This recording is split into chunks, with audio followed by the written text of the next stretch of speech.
Hello दोस्तों, CGL अड्डा RB में आपका स्वागत है। ये सेट 3 है, साइंस का ये सेट 3 है। इसमें अगर आप सेट 1, 2 नहीं देखे हैं, सेट 1 और 2 नहीं देखे हैं तो आप डिस्क्रिप्शन बॉक्स में जाकर उसे देख सकते हैं। इससे आपको बहुत ही ज़्यादा फ़ायदा मिलेगा।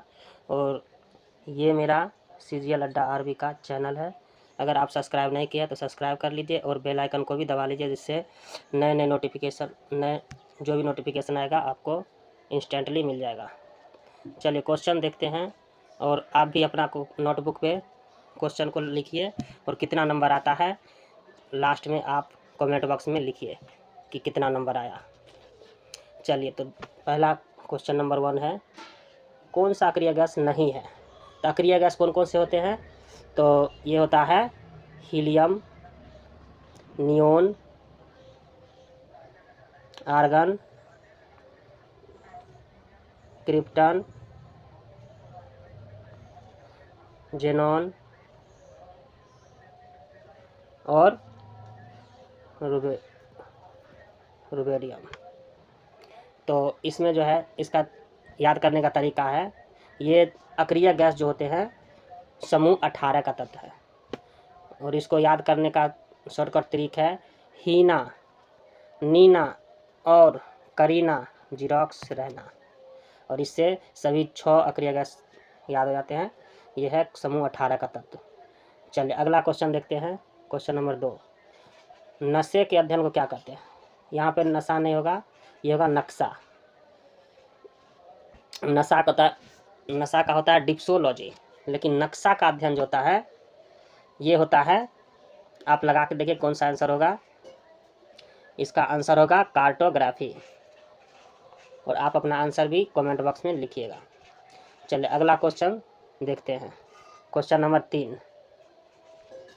3 है कि 1 किलोमीटर यानी 1 किलोमीटर में कितना मिलीलीटर होता है? तो किलोमीटर को चेंज करेंगे मीटर में, तो 1000 से डिवाइड करना होगा। और अब ये हो गया मीटर में, और मीटर को फिर मिलीलीटर में चेंज करेंगे तो फिर 1000 से डिवाइड करेंगे, तो तब होगा जाके ये 1 किलोमीटर को मिलीलीटर में चेंज कर दिए। तो कितना जीरो हो गया? 3 और 3 6। तो दशमलव के बाद 6 अंक होना चाहिए। तो इसका राइट आंसर क्या होगा? 1 किलोमीटर और कितना मिलीलीटर है?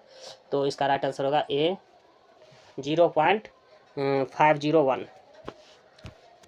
चलिए अगला क्वेश्चन है क्वेश्चन नंबर 4, निम्न में से कौन सा एक वेक्टर मात्रक है?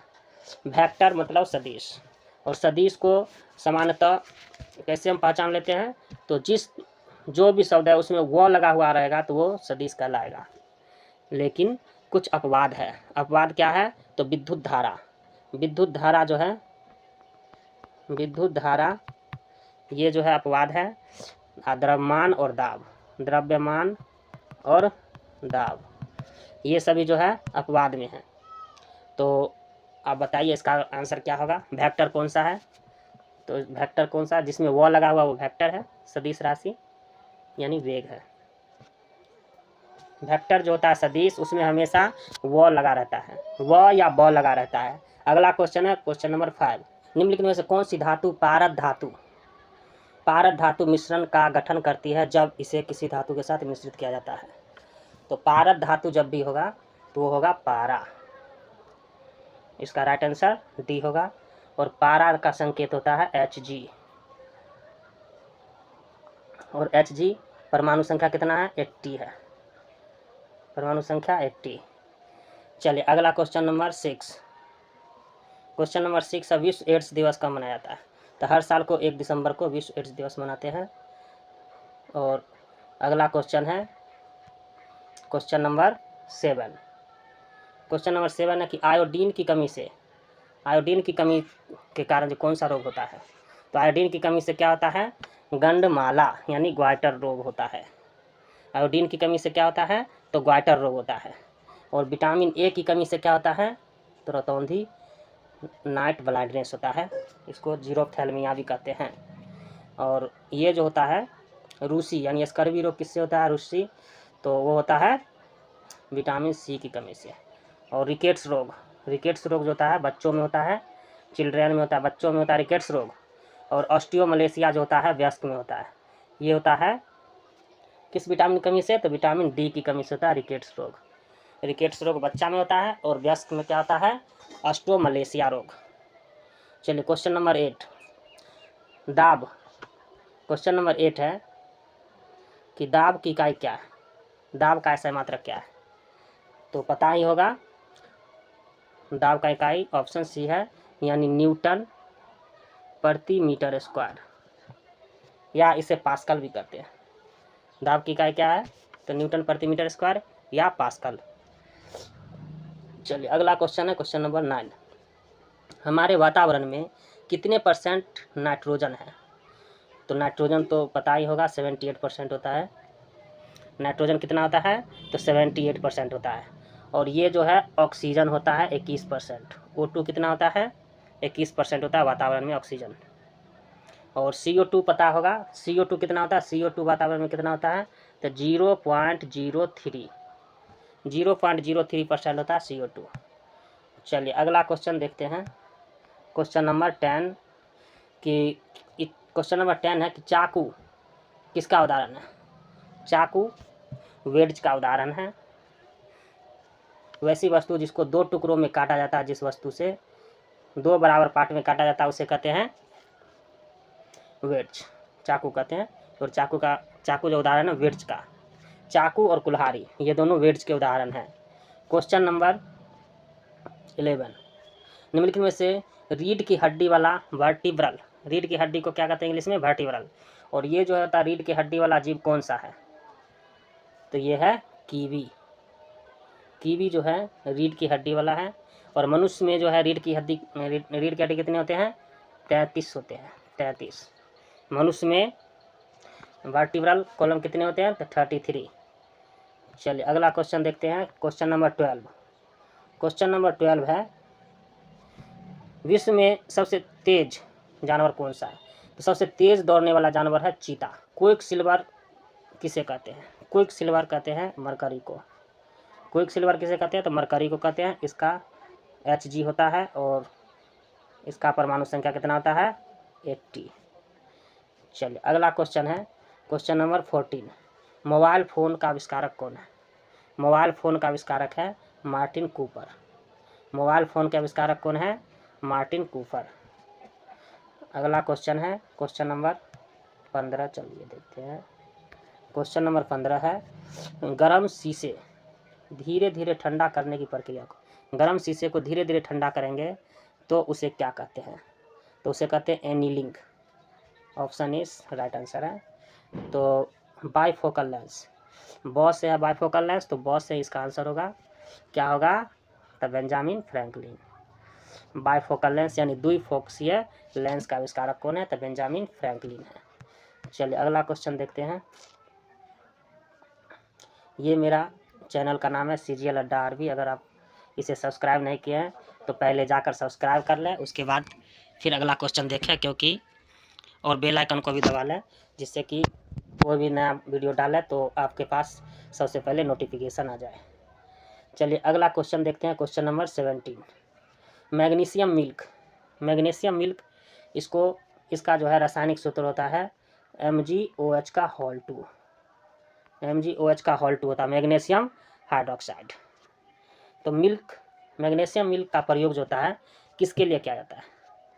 इसका राइट आंसर है ऑप्शन ए, घुट्टी यानी लैक्सेटिव, यानी कि अगर पेट में एसिडिटी की प्रॉब्लम हो तो उसको दूर करने के लिए मैग्नीशियम मिल्क यानी मिल्क ऑफ मैग्नीशिया का यूज किया जाता है, MgOH का होल 2। चलिए अगला क्वेश्चन देखते हैं, क्वेश्चन नंबर 18। क्वेश्चन नंबर 18 है कि जब दो तरल पदार्थ एक दूसरे में घुलते नहीं हैं और सॉल्यूशन नहीं बनाते हैं तो उसे क्या कहते हैं? ये तो आसान क्वेश्चन है, अमिश्रणीय यानी इमिसिबल। इसका राइट आंसर सी होगा। चलिए अगला क्वेश्चन है क्वेश्चन नंबर 19। क्वेश्चन नंबर 19 है कि उस प्रक्रिया क्या नाम है जिसमें गैस सीधे ठोस में परिवर्तित होगा, यानी सॉलिड में परिवर्तन होगा। यानी ये हो गया गैस और ये हो गया ठोस। तो गैस से अगर ठोस में परिवर्तन हो जाए तो इसे कहते हैं डिपोजिशन। इसे क्या कहते हैं? इसका राइट आंसर क्या होगा? डिपोजिशन। इसका होगा डिपोजिशन। डिपोजिशन। अगर ये ठोस है, इससे अगर गैस में चेंजिंग होगा तो इसे कहते हैं सब्लिमेशन। सब्लिमेशन इसका होता है सब्लिमेशन। इसलिए गैस से सीधा ठोस में जाएगा तो होगा डिपोजिशन, और ठोस से अगर गैस में आएंगे तो सब्लिमेशन। तो यहाँ तो क्वेश्चन क्या है कि गैस से सीधे ठोस में जाएंगे, तो इसका राइट आंसर क्या होगा? इसका राइट आंसर होगा डिपोजिशन। चलिए क्वेश्चन नंबर 20। कौन सा विटामिन ए का अच्छा स्रोत है? विटामिन ए का अच्छा स्रोत क्या है? तो ये गाजर है। चलिए क्वेश्चन नंबर 21 है, हमारे शरीर में नमक की मात्रा कितनी होती है? इसका राइट आंसर आप अपने कमेंट में ज़रूर लिखें कितना मार्क आया है। ये क्वेश्चन थोड़ा हार्ड है। तो हमारे शरीर में नमक की मात्रा कितना है, इसको रिमेंबर जरूर करें। 0.15% होता है, ऑप्शन सी है। हमारे शरीर में नमक की मात्रा कितना होता है? 0.15% होता है। चलिए question number B. Question number B है, क्वेश्चन नंबर 22 है। ब्लड ग्रुप ए, डी और ओ, ये सभी है ब्लड ग्रुप। तो इस ब्लड ग्रुप का आविष्कारक कौन है? तो ब्लड ग्रुप है, तो ब्लड ग्रुप का आविष्कारक कौन है? कार्ल लैंडस्टीनर, यानी रक्त समूह के आविष्कारक कौन है? Karl Landsteiner. और विलियम हार्वे जो है वो रक्त परिवर्तन का आविष्कारक है। रक्त परिवर्तन का आविष्कारक कौन है? तो विलियम हार्वे। लेकिन रक्त समूह रहेगा तो वहाँ का कार्ल लैंडस्टीनर। चलिए क्वेश्चन नंबर 23। ट्यूबरकुलोसिस। ट्यूबरकुलोसिस के विरुद्ध मुख्यतः कौन सी वैक्सीन प्रयोग करते हैं? यानी ट्यूबरकुलोसिस अगर हो गया तो उसमें कौन सा वैक्सीन का यूज करेंगे? तो ट्यूबरकुलोसिस अगर होगा तो इसका राइट आंसर क्या होगा? BCG। BCG का टीका लगाएंगे ट्यूबरकुलोसिस में। और इस बार बिहार बीएड में ये क्वेश्चन पूछा हुआ था कि MDT का टीका किस में लगाया जाता है? MDT और DPT, ये सभी जो है डिप्थीरिया का। MDT और ये हो गया DPT, ये दोनों का टीका जो है किस में लगाते हैं? तो डिप्थीरिया में। डिप्थीरिया में। चलिए अगला क्वेश्चन देखते हैं 24। पारंपरिक थर्मामीटर। यह क्वेश्चन नंबर 24। पारंपरिक थर्मामीटर में किस तत्व जो प्राकृतिक रूप से अत्यंत जहरीला होता है का प्रयोग किया जाता है? तो पारंपरिक थर्मामीटर तो मालूम ही होगा, शरीर का टेम्परेचर जो मापते हैं तो उसमें मरकरी ही रहता है, Hg पारा, जिसका एटॉमिक नंबर कितना होता है? 80 होता है। Hg होता है, इसका एटॉमिक नंबर कितना होता है? 80 होता है। चलिए अगला क्वेश्चन है 25 में मास प्रति यूनिट वॉल्यूम का क्या है? ये मास प्रति यूनिट वॉल्यूम क्या है? तो ये जो है क्या है? तो डेंसिटी है, यानी घनत्व। इसका राइट आंसर सी होगा।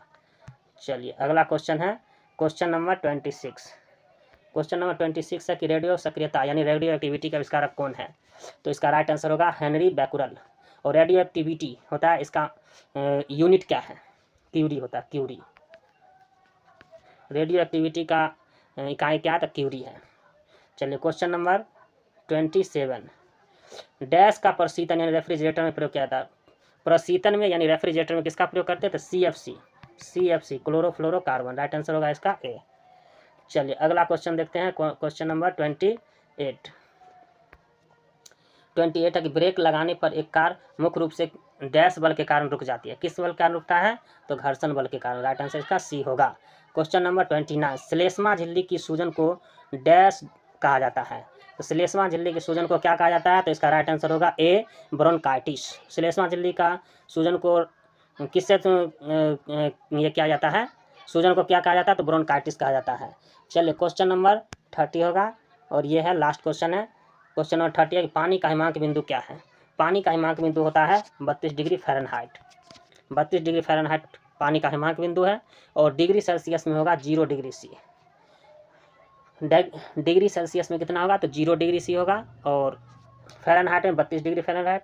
अगर ये आपको नहीं पता हो तो ये भी याद कर लें कि सेल्सियस यानी C/100 बराबर F-32/180 बराबर K-273/100 बराबर R/, रिबन पैमाने पर R/80 होता है, R/80। ये इम्पोर्टेंट। और ये इस तरह से टोटल 30 क्वेश्चन कंप्लीट हो चुका है। और इस 30 क्वेश्चन में आपको कितना मार्क आया आप कमेंट बॉक्स में निश्चित लिखें। और अगले वीडियो के लिए फिर इंतज़ार करें। और वीडियो देखने के लिए थैंक यू।